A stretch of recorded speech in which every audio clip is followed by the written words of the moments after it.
Alors, je vais parler d'un sujet assez délicat, qui est le sujet de la prière. Qui prie, à qui on prie? Il y a ceux qui prient, il y a ceux qui sont priés.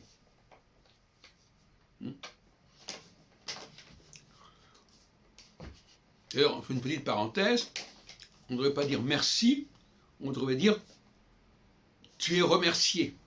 On devrait dire remercier. D'ailleurs, on le dit obligado, you're much obliged.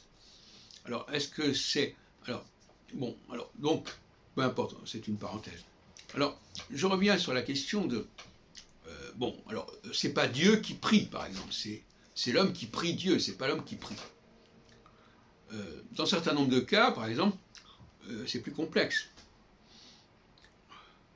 Quand c'est quelqu'un qui est supérieur, c'est pas lui qui demande, c'est celui qui est en bas qui demande, qui fait une requête.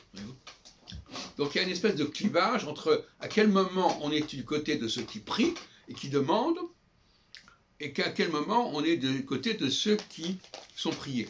De même, par exemple, en français, on a une ambiguïté avec le mot apprendre, parce qu'apprendre, c'est à la fois celui qui apprend et celui qui enseigne. Je vais vous apprendre à vivre, par exemple.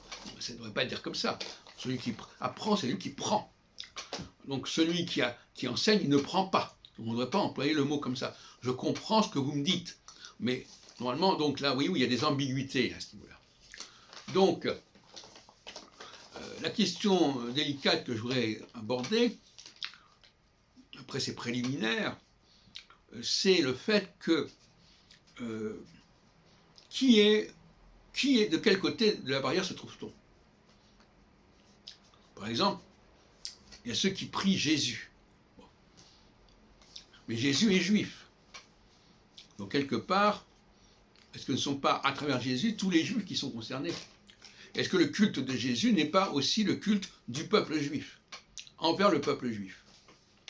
Et dans ce sens-là, celui qui est du côté de ceux qui prient n'est pas le même que celui qui est du côté de ceux qui sont priés. Vous êtes priés de... qui est une expression d'ailleurs assez ambiguë, parce que normalement, on devrait employer ça pour les gens qui sont supérieurs. Je vous prie, je vous en prie. Mais en réalité, ça peut être employé dans un sens tout à fait différent. Donc,